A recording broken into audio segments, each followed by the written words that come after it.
तीन बाधाएं आ रही हैं। एक तो इकोनॉमिक जो है हमारा काफ़ी लॉस हो रहा है जी। मैं महसूस किया हूँ, जैसे अभी कल का वीडियो टीवी समीक्षा आ रहा था कि 70,000 करोड़ रुपये बचत हो गए।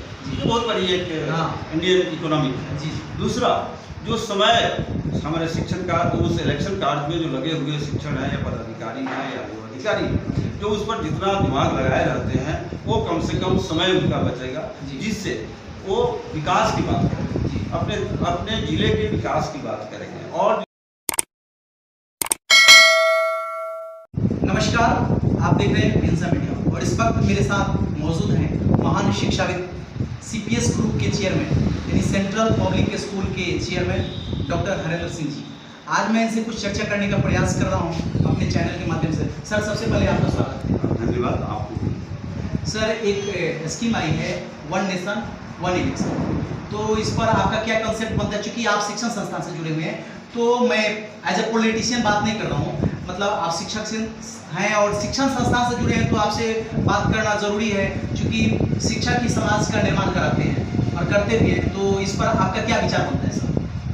पहले तो मैं बताऊं कि यह जो वन नेशन वन इलेक्शन की बात चर्चा कल से हो रही है जी, और ये बहुत ही एक ज्वलंत मुद्दा है। इस पर हम सबको भी बहुत गंभीरता से बात करनी चाहिए और सोचना भी चाहिए। एक्चुअली यह कोई नई बात नहीं है, ये सिस्टम जो आ रही है कई देशों में लगा हुआ है और आपके भी देश में 3 बार आज़ादी के बाद 3 बार हम लोग भी वन नेशन वन इलेक्शन के काम किए हैं जी। लेकिन आपको लगता है 67 के बाद जी। सरकार गिरना शुरू हुई, बीच में गिरना शुरू हुई, इलेक्शन होना शुरू। आज तो हो गया है कि पूरे देश में देखा जाए तो कहीं ना कहीं किसी स्टेट में और किसी स्टेट में हमेशा होते रहता है। जिससे 3 चीज़ें बाधाएं होती हैं, 3 बाधाएं आ रही हैं। एक तो इकोनॉमिक जो है हमारा काफ़ी लॉस हो रहा है। जी। मैं महसूस किया हूँ, जैसे अभी कल का वीडियो टीवी समीक्षा आ रहा था कि 70,000 करोड़ रुपये बचत हो गए। ये बहुत बड़ी एक इंडियन इकोनॉमी है। जी। दूसरा, जो समय हमारे शिक्षण कार्ड उस इलेक्शन कार्ड में जो लगे हुए शिक्षण है या पदाधिकारी हैं या जो अधिकारी हैं, जो उस पर जितना दिमाग लगाए रहते हैं वो कम से कम समय उनका बचेगा, जिससे वो विकास की बात करेंगे, अपने जिले के विकास की बात करेंगे। और जो उस कार्य में शिक्षक लगे रहते हैं वो अपने पढ़ाई पर काम करेंगे, अपने विद्यालय में काम करेंगे। इसलिए यह बहुत ही अच्छी बात है कि वन नेशन वन इलेक्शन यदि हो जाता है तो हम लोग बहुत फ्री होकर के काम करेंगे और अपने जिला का, अपने स्टेट का, अपने देश का विकास भी होगा और इकोनॉमिक का भी होगा। कुछ लोगों की तरफ से तो विरोध भी हो रहा है सर, तो इस पर क्या करिएगा? देखिए, विरोध करना ये तो आपका अधिकार हो गया है। मैं तो कहूँगा कि विरोध जरूर करें लेकिन अपना कर्तव्य को भी ध्यान में रखें। इसलिए आजकल सिर्फ अधिकार और अधिकार की बात हो रही है।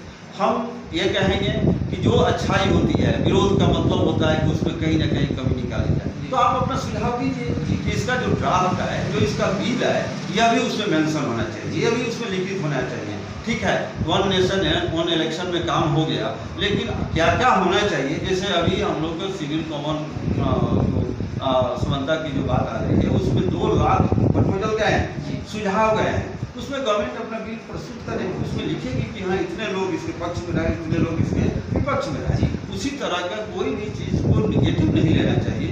यदि कहीं से कोई मुद्दा आई है तो उसके पॉजिटिव और निगेटिव में बात करनी चाहिए। निगेटिव है तो उसको और अपना सुझाव भी देना चाहिए कि ये इसमें आना चाहिए। इसलिए हम कहेंगे कि यह यदि लागू होता है, इसका ड्राफ्ट अच्छा होता है तो ये बहुत अच्छी बात है। देखिए, इंडियन मतलब पॉलिटिक्स में ऐसा होता है सर, पक्ष अगर कोई अच्छा काम नहीं लाता है तो विपक्ष उसका जोर जोर से विरोध करता है और फिर वही जब पक्ष में आता है तो उस काम को लागू कर देता है। तो ऐसी मतलब भ्रांतियां क्यों बन रही है सर? इसलिए मैं विरोधी हूँ, मैं विरोध करूँगा। तो जायज काम का विरोध करना ये कहाँ तक जायज लगता है? नहीं, जायज काम यदि सरकार जो भी पक्ष है, अभी जो भी पक्ष है, यदि उसको कोई बिल लाती है या कोई नियम बनाती है, यदि हम विरोधी वाले भी यदि हम बोल देते हैं तो हम उसका सपोर्ट किए। इसलिए हमको विरोध करना है। यह भारतीय जनमानस का बहुत बड़ा विडंबना है और हमारे भारतवर्ष में लोकतंत्र में बहुत ज़्यादा इसका नाजायज फायदा उठाया जा रहा है। इसलिए आप इसके लिए एक बैठाइए, उसके कमेटी बनाइए और उसका निकालिए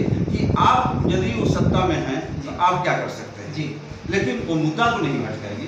उसकी अच्छाई को लीजिए, और आपको लग रहा है कि ये बुराई इसमें कहीं है तो उसमें और संशोधन किया जा सकता है। सर एक बात, अभी भारत की राजनीति में और भारत के साथ साथ खास करके मैं यूपी बिहार की बात करूँगा, यूपी बिहार की राजनीति में खास करके जातिगत राजनीति शुरू हो गई है, तो ये कहाँ तक सही लग रहा है?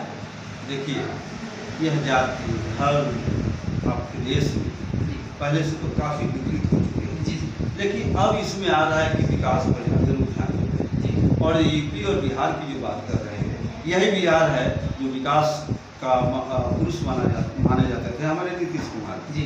लेकिन आज उनके बारे में भी देखा जाए तो जो उनके साथ थे या नहीं थे जी। आज उनको क्या कर रहे हैं जी। इसी तरह यदि यूपी की विकास हो रही है तो कहीं ना कहीं एक जाति से नहीं हो रहा है, एक धर्म से नहीं हो रहा है, वो पूरे समाज के लोगों से हो रहा है। तो यदि आप योगी जी या नीतीश जी एक समान यदि कोई काम कर रहे हैं जहाँ पर कहीं व्यक्ति विशेष की बात नहीं हो रही है तो ये अच्छा चीज़ है, विकास होनी चाहिए।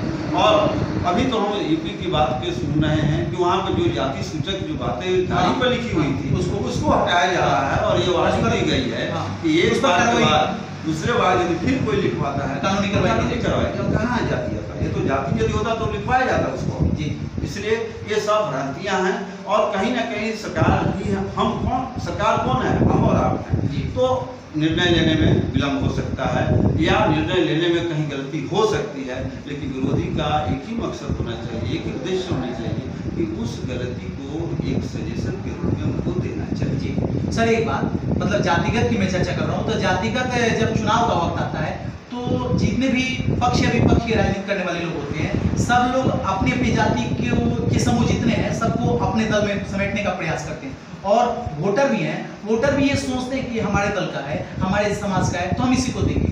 तो इससे विकास हो पाएगा क्या? अगर जाति की बात की जाए तो विकास हो पाएगा क्या? कभी भी जाति धर्म से विकास नहीं होगा। जब होगा सद्भाव से होगा, असंपूर्णता से होगा जी।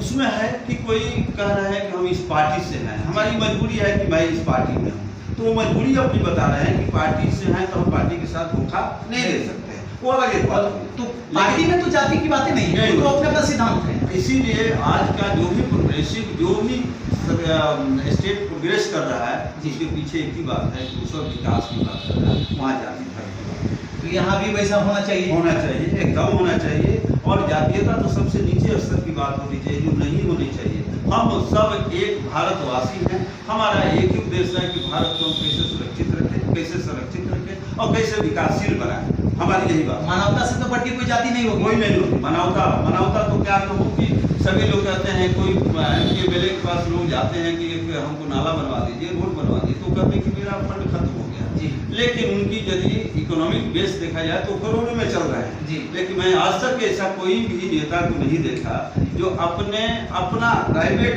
फंड से वो किसी को 1 लाख रुपया दे दिए जी। तो क्या हम सरकार जो देगी उसी को हम देंगे? यदि हमारी स्थिति अच्छी है, हम समाज में हमको कोई प्रतिनिधि बनाता है तो हम आपसे ही हमको उम्मीद है, हम सरकार की बात नहीं करते जी जी। इसलिए वहाँ भी उनको एक कदम हट करके कुछ तो मदद करने की बात।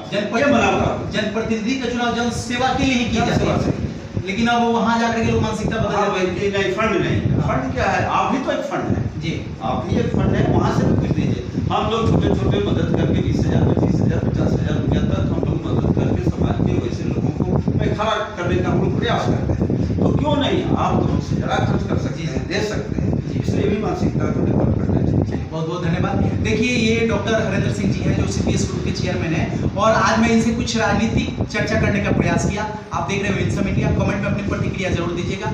जय हिंद, जय भारत।